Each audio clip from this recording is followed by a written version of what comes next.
This week on Eco Show, we have got a highlight on algal blooms. What are they? What's happening with algal blooms? We've got the fires in Canada, and we also have a research article looking at how nature prescriptions are being done, if they're working or not, and a few other little news highlights in today's episode. Welcome to Eco Show.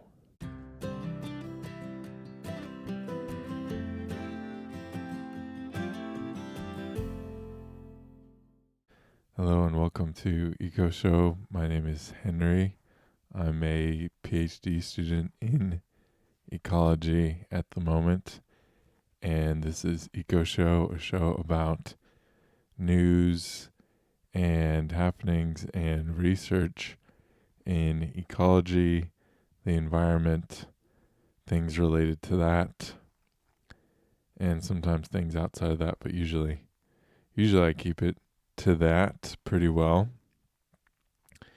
And the structure of the show is that I go through a thing of the week. That may be an animal, an insect, it could be a environmental phenomenon, and then I look at some recent research in ecology of the environment, and then go through some news headlines from the past week. So it's just great factoids all around. If you want, modern, up-to-date news, we've got it for you later. If you want some mind-expanding research, that's in the middle. And if you want some basic knowledge about something that you've probably heard about, but you may not have a complete picture of, that's right at the start. So you can stay through the whole thing, or you can just check out an individual part that appeals to you more. And this week, our thing of the week r/is algal blooms. So we've all heard of an algal bloom before, so we're going to go a little bit into what an algal bloom is. So algae are photosynthetic organisms, and these blooms happen. So bloom is a ephemeral event that's happening that's not necessarily a regular cycle. And when we hear algal blooms, usually think of it as being a bad thing, but there are regular algal blooms as well as harmful algal blooms. And in particular, we've been hearing a lot about harmful algal blooms because of what we see happening in marine and freshwater systems. Oftentimes there's algal blooms happening in areas down from large agriculture or outside of cities. And whether harmful or regular, all this is an uptick in the number of photosynthetic organisms that are in the water.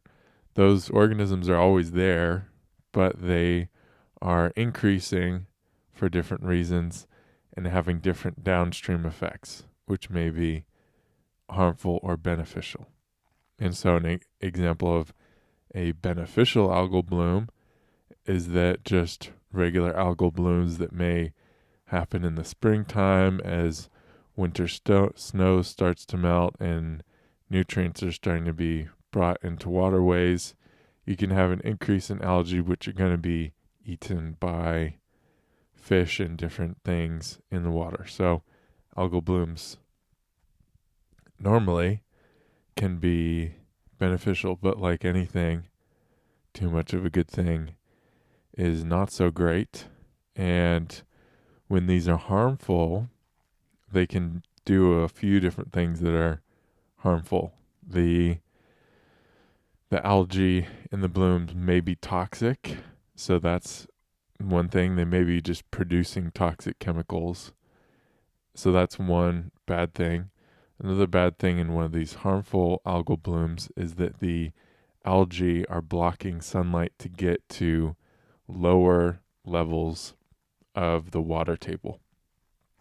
So there are going to be photosynthetic organisms at different levels in the water table. And when you get a lot right at the surface, that's going to stop light from penetrating down and feeding other organisms lower down.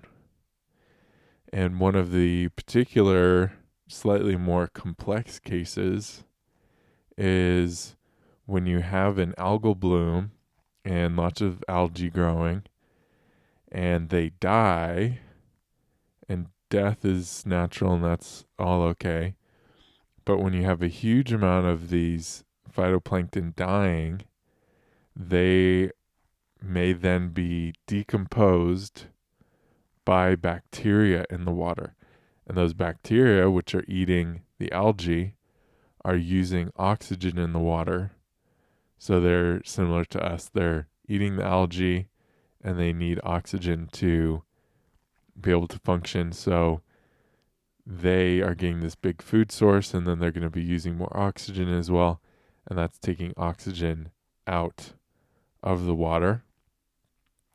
And some phytoplankton themselves actually use oxygen at night as well. So they become heterotrophic, which just means that they are getting their carbon not just from photosynthesis, which is getting it from sunlight, but they can be getting their food source from around them and using up oxygen. So when you have a big algal bloom, one of the downsides is that it can decrease oxygen in the water, and that can make it dangerous for other beings in the water, like fish that need oxygen in order to function. And this is sort of a reason why your aquarium usually has an air pump in it, because you got to oxygenate that water. And if that oxygen isn't being pumped through your bubbler or something like that, then you're going to have a system with too little water. Not enough water, not enough, it'll have enough water, it won't have enough oxygen. Okay, and we have a few examples to show here of algal bloom, so I'll describe it if you're just listening. But our first example is the Coatepeque caldera, and this has an algal bloom going on with cyanobacteria in it.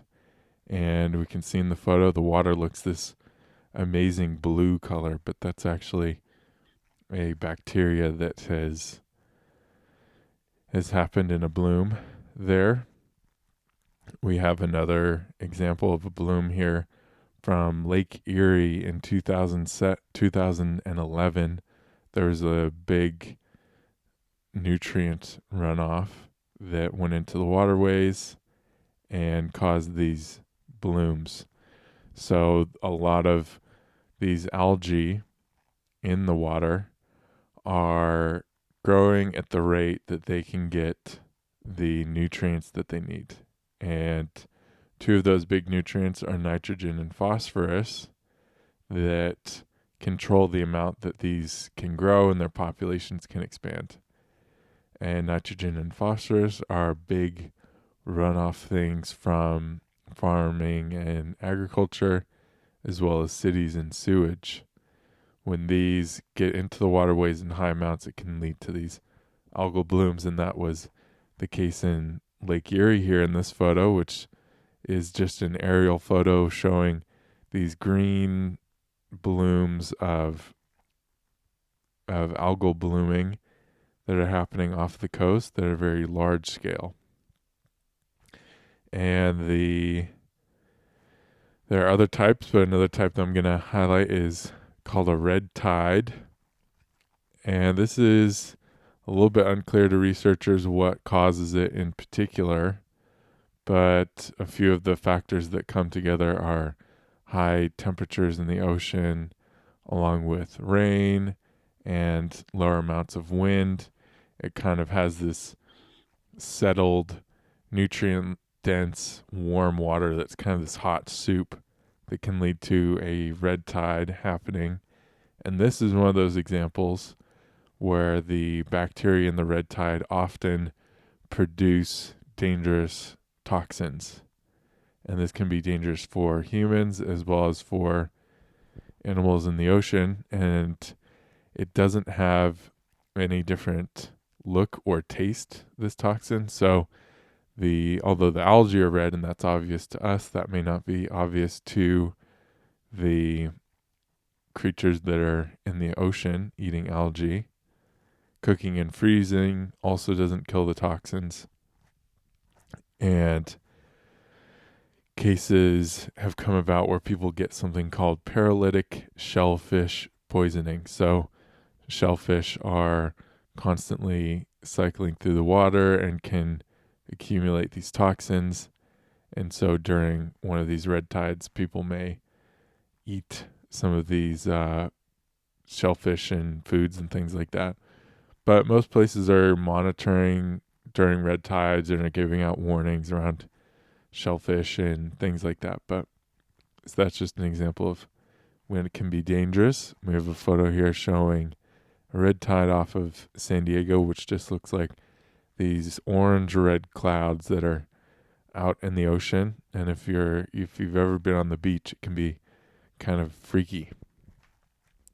Now, what are the future of algal blooms?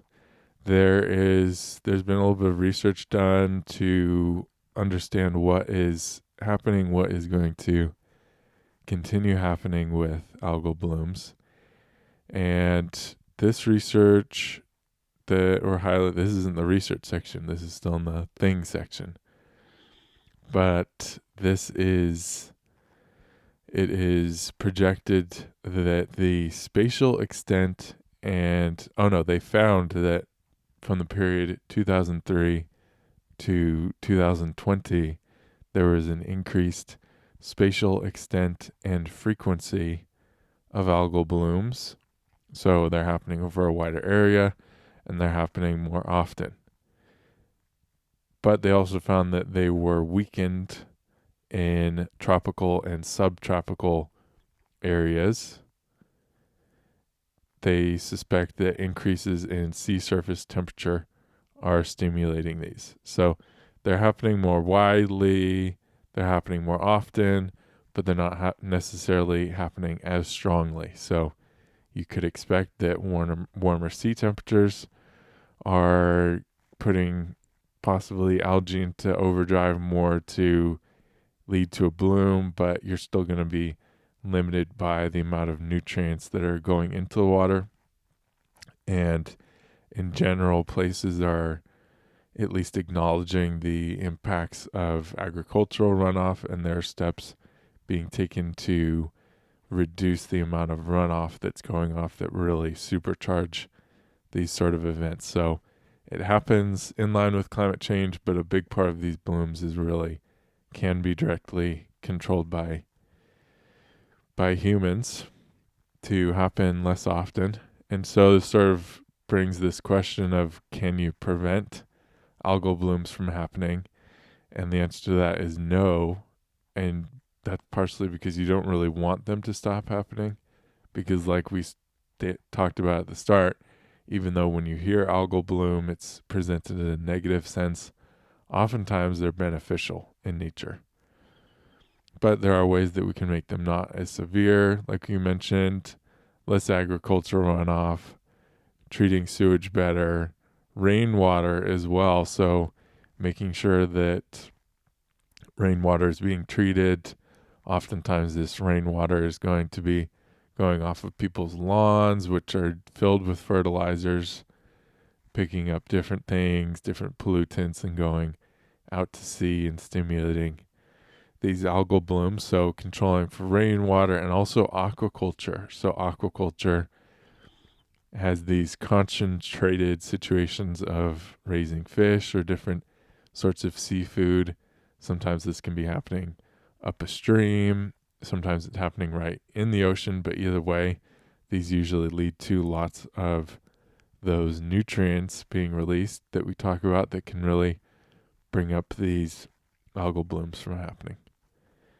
And lots of places have forecasts. So in the US, NOAA, which is the National Oceanic and Atmospheric Administration, they have a cool little forecast map to look at as well. So this is something that's usually is pretty warned about ahead of time. So it's not something to be like freaked out about, because there's usually constant monitoring going on about what can happen with these. But interesting to learn about. Anywho, okay, wow, took a long time on that one.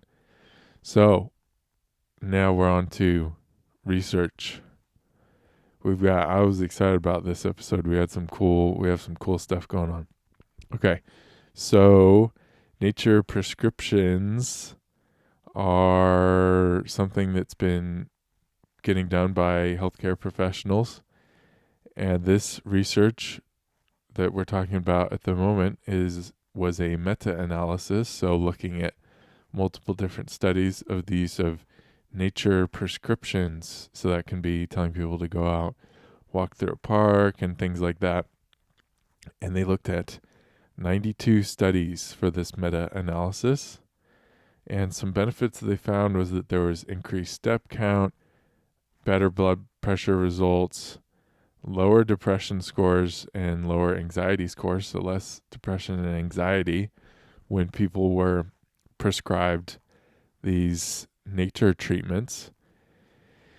And these results were more significant when they were prescribed by a healthcare or social professional, so like a therapist sort of thing.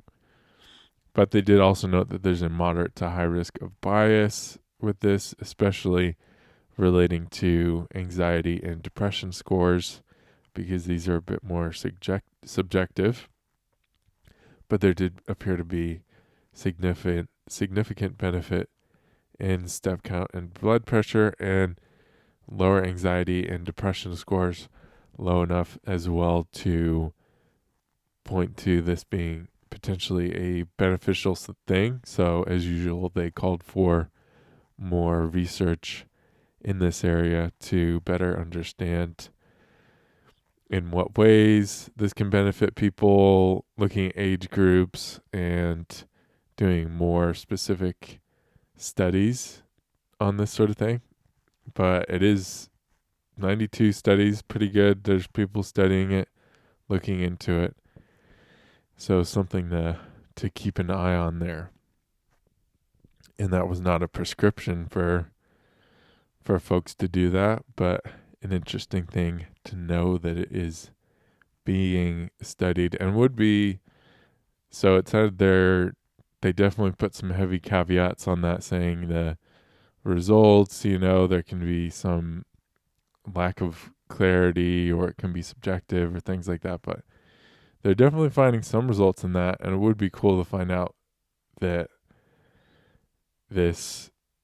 walking through, you kind of think about it, and it's hard to imagine nature therapy not being more beneficial.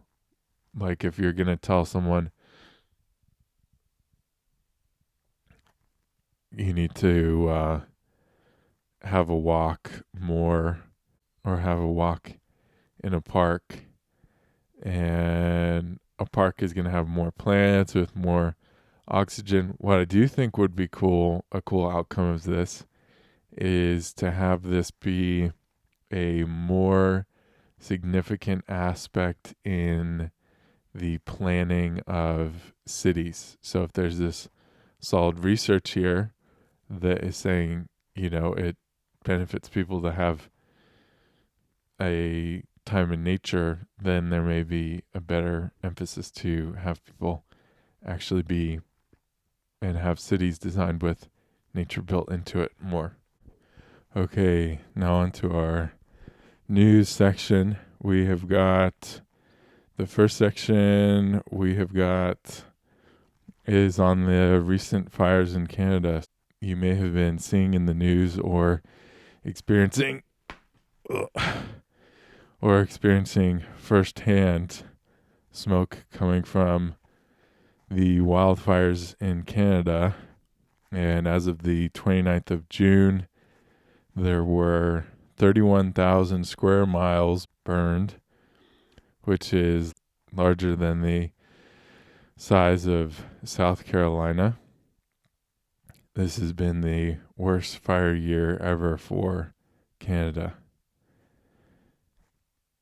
Yeah, as of June 29th, most were out of control, and there was smoke over the East Coast spreading all the way to Europe, with some of the highest particulate weather in the world happening in those regions right now. So there are a few things I want to go over from this. Just some basic wildfire stuff is what causes these wildfires to happen. I think it's become a little bit more public knowledge now, but it's always good to remind ourselves why we're in these situations. So oftentimes they'll start either from an arsonist or just a little bit of negligence. A power line can leave a spark or things like that. There's lots of different ways that they can start, but the conditions that will make a fire persist are almost outweighing that. If you've already got the kindling there, you definitely want to prevent the things from starting it, but the situation is important. And usually what makes these wildfires really stick in is having dry ground and hot air. Climate change can play a role in this because you get these intensified high pressure zones, which lead to sunny, hot conditions sticking over a place for a while. And that's just kind of a laser beam heat zone that's just cooking a place. And you're getting all of the available moisture in the soil being brought up by trees and things, so they may not be very moisture laden anymore. You can have the ground be pretty dried out, and this just leads to a situation where a fire can kick in and where it can continue to spread as well. Another issue that has led to these increased instances of fires is that there's been, particularly in the U.S., a fire suppression emphasis over the past probably over 100 years or so. This is meaning people wanting to stop fires from happening, which is understandable, but when you prevent fires from happening, you are then leading to more combustible material building up that will make that fire possibly kick in more and be even more intense. So you can think about those lower branches on a tree. If you have regular small fires coming through, the regular small fires may burn off small little branches and twigs and whatnot and things that are falling down onto the ground. But if you're not having fire coming through and burning those things up, then the only thing getting rid of those things is just natural decomposition. So the analogy that I was thinking of for this was imagining the buildup of hair. If you had thinking about getting a haircut, I don't know if this is a good analogy, but I think it works. So the analogy is getting haircuts regularly and getting that hair clipped and then, it's swept away by the barber versus wearing a hairnet and just wearing that constantly. And so you're going to have your hair growing as well as the hair that's falling out naturally that's just going to be building up in that area. And so if you don't have any clipping going through, that is just going to build up and up and up. And you're going to have a situation where your hair may catch on fire a lot more likely than if you're getting haircuts. Okay, and so just some also good notes is how to prepare for these wildfires. You probably know if you're in a wildfire danger zone, but it's always good to have multiple emergency exit plans from the place where you're living and to have a 72-hour emergency kit. Also, do not drive through a wildfire. It may feel like an action movie thing that you can do, but you can't really drive through a wildfire. So have these emergency plans in place, and especially in these summer months, keep track of where warnings are going out to. And also, an interesting thing that I found from this is that Canada doesn't account for the emissions from these fires in their climate change accounting. So they say it's a natural occurrence that's happening, so we're not going to account for these in our climate change accounting and our emissions, which does make sense, but it's also kind of cheeky because these are decisions that to an extent they have led to these fires going on, and I think other countries do account for fires. Okay, continuing on with news and keeping on the subject of wood, there is a wooden city that is going to be developed in Sweden. So a development company has just got a contract to build a city block out of lumber. It will be 25 blocks with 30 sustainable buildings, including 7,000 offices and 2,000 homes. This is starting around 2025, and they hope to have some things built starting by 2027. I'm not sure what the end date for that is. And the design of this is built around the idea of a 15-minute city, which is meaning a city where you can get to everything that you need, including work, in 15 minutes. They're using this, or they're making this using cross-laminated timber, and this may sound really like extreme to make a whole city block out of timber, or at least it did to me. But one of the benefits of this is that you're sequestering carbon instead of using concrete, which produces a lot of carbon because part of the ingredients in concrete take a lot of emissions to produce. But yeah, if you think this is a wild idea, check out this 20-story building. If you're just listening, it's called the Sara Community Center, I believe, or Cultural Center, which is in Sweden.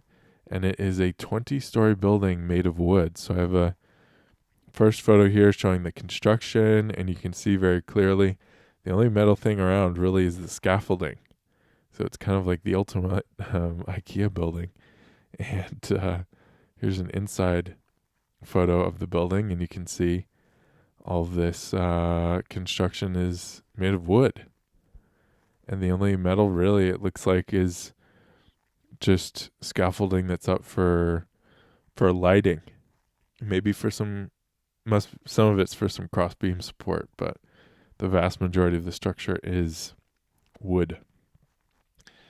And apparently it's fire retardant. So I don't know how flammable these buildings are, but still I would live in a wooden building even if it was a fire risk. That would be super cool. And let's see. Yep, and our last little piece of news is that the earless dragon, an earless dragon was rediscovered in Australia.